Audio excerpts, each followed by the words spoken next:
Welcome back to the Snowpoint Cast. Today we're going to be looking at a deck from 2011 called Lostgar. Lostgar actually happened to get top 64 at the US National Championships in 2011.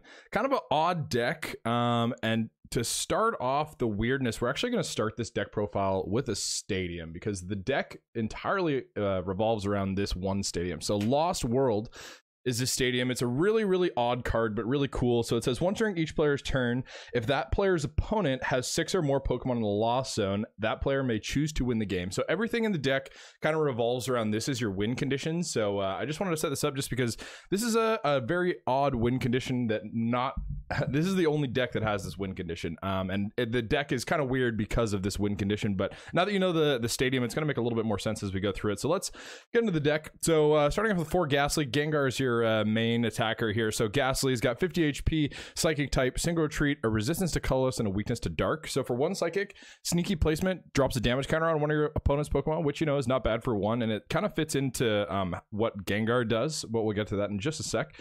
Just to play 2 Haunter. Haunter's got 70 HP, Psychic type, free retreat, so that's really nice, and then maintains that resistance and weakness. Sneaky placement, just drop 2 damage counters on one of your opponent's Pokemon, so also nice.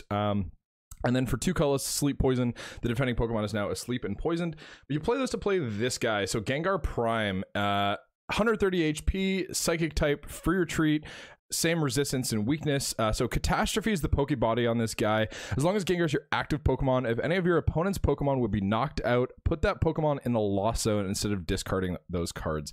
So really great. I mean, if you're able to kill one of your opponent's stage 2 Pokemon and they manually evolve, they didn't use a rare candy, it means that you're halfway to your Lost World. So that's really awesome. And there's a lot of ways that you can kind of set up KOs with Catastrophe. There's not a, it's not like your #1 strategy, but there is some ways that you can get Pokemon in the Lost Zone with that. But before we get into that, talking about Hurl into Darkness, which is the first attack. This is the main attack you're going to be using on Gengar, just because it's much more effective at getting Pokemon in the Lost Zone really quick. So Hurl into Darkness for 1 Psychic, look at your opponent's hand and choose a number of Pokemon you find there, up to the number of psychic energy attached to Gengar, and then you put those Pokemon into the Lost Zone. So if you have 1, you can get 1, 2, you can get 2, etc. But really nice, especially because if you're able to find a rare candy Gengar on turn 2 with a psychic energy, you can also disrupt your opponent. So not only are you, getting closer to Lost World, you're also kind of taking Pokemon out of your opponent's hand, which if that's a Magnezone or something, can be pretty big to set up, to hurt your opponent's setup for sure. And then Cursed Drop for a psychic and a colorless. Put 4 damage counters on your opponent's Pokemon in any way you like. So if you're chipping at one thing and your opponent just retreats it, you can keep chipping at it, and then if Gengar is your active Pokemon, when that Pokemon dies, then you just drop it in the Lost Zone because of Catastrophe. So it's definitely a neat card. Definitely got some options there for getting Pokemon in the Lost Zone.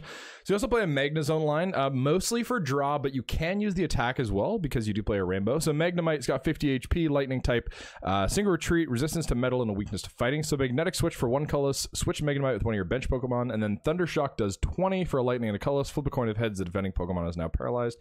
You'll play 1 Rainbow, so it's like unlikely to get a Thundershock, but it can happen. And then you play Magneton as well. So Magneton's got 80 HP, Lightning type, single retreat, maintains the resistance and weakness. Speedball for 1 Lightning does 20, and then Tri Attack for 2 colors. Flip 3 coins, does 20 damage times number head. You are not going to be attacking with this ever because you just don't want to attack. You don't win by prizes ever, so it doesn't make sense to attack in this deck for damage anyway, unless you're knocking something out with a Gengar in the active. So you're also playing 2 Megazone Primes. This is mainly for Magnetic Draw. This one's French, so I'm going to put this one forward so I can read it. So Magnezone, 140 HP, Lightning type, 3 retreat, maintains that resistance and weakness. So Magnetic Draw, once your turn before you attack, you may draw cards until you have 6 cards in your hand. So just a great draw engine, just really good for consistency. And then Lost Burn for a Lightning and colorless. Put as many energy cards attached to your Pokemon as you like in the Lost Zone. This attack does 50 damage times the number of energy put in the Lost Zone. So seems kind of bad because, like I said, you don't want to be knocking out Pokemon, but at the same time, it can set up for some really cool plays. So if you use Lost Burn on a Magnezone or use a Mew Prime to copy Lost Burn, because you play Mew Prime, which we're going to get to in just a sec, the numbers there can be really clutch. Okay, so Lost Burn does multiples of 50. If you discard 2 or Lost Zone 2 energy, rather, you do 100.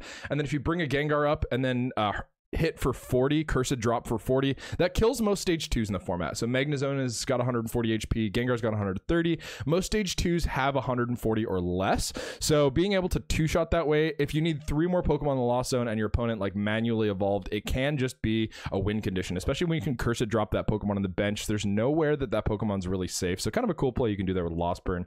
We also play 3 Mew Prime. Mostly just because, like I was saying, Gengar is your main attacker, and you want to find more than the 4-2-4 line if possible.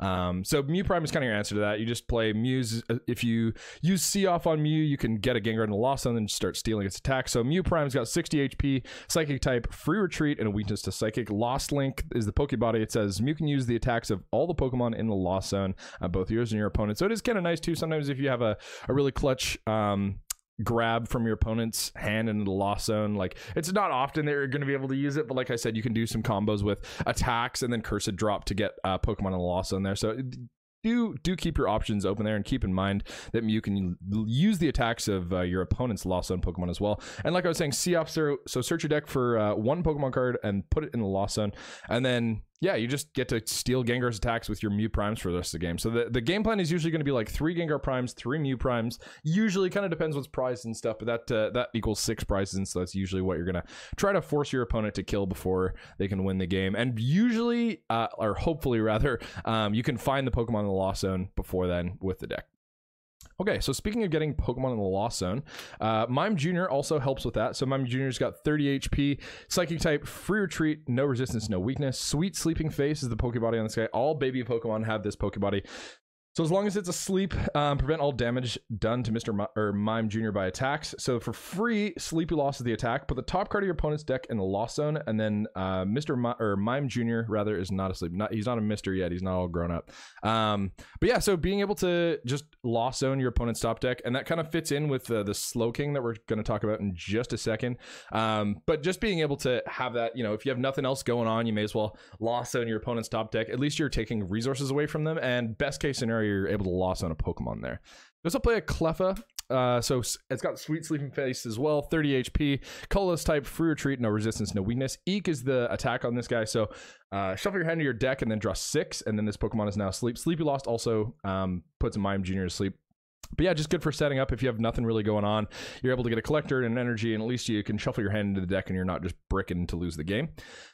Then you're also playing a 1-1 Slow King line. So Slowpoke has got 60 HP, water type, 2 colorless, retreat, and a weakness to lightning. So Rambunctious Party for 1 colorless. Look at the top 5 cards of your deck. Choose as many Pokemon or basic Pokemon as you like and put them onto your bench. So not bad. I mean, being able to use that in a pinch is, if you're starting it and don't have anything else to do, I guess is okay.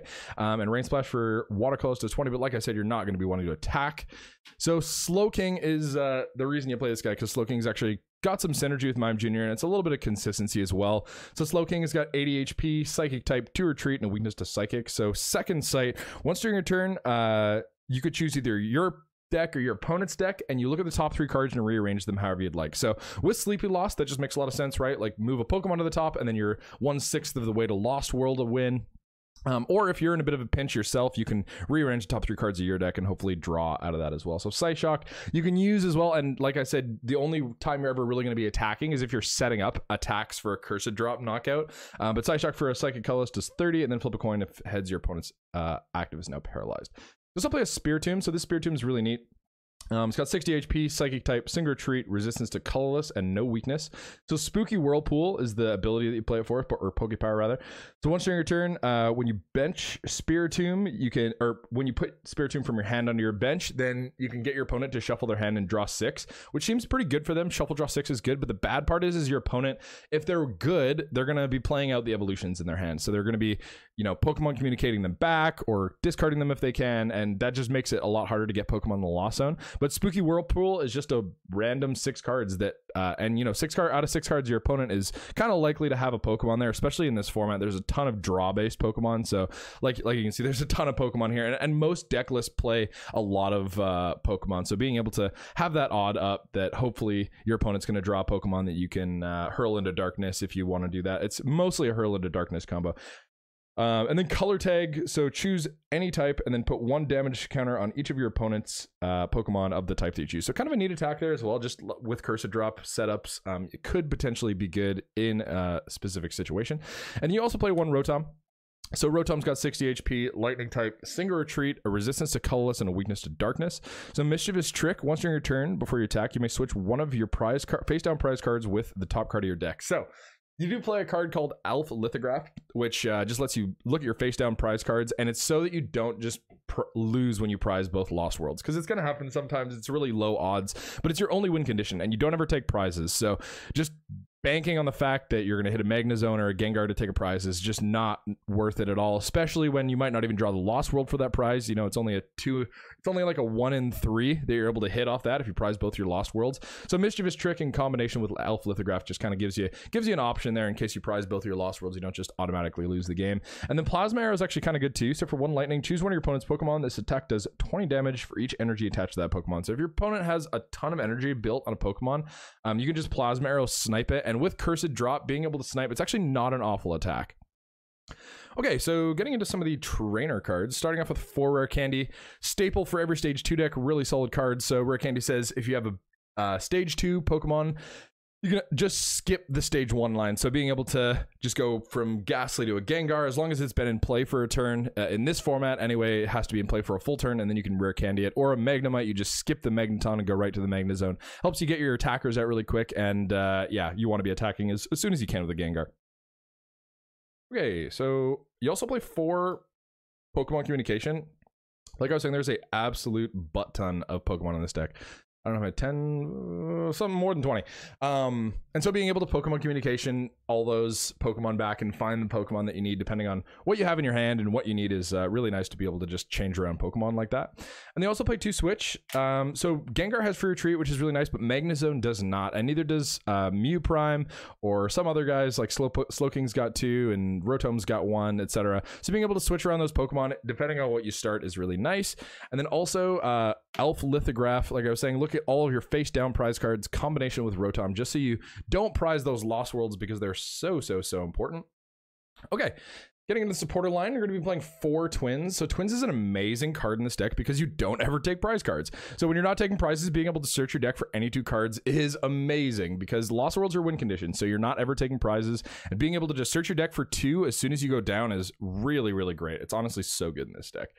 You're also playing 4 Seeker. So Seeker is mainly for Gengar Prime. It has a lot of synergy with Hurling to Darkness.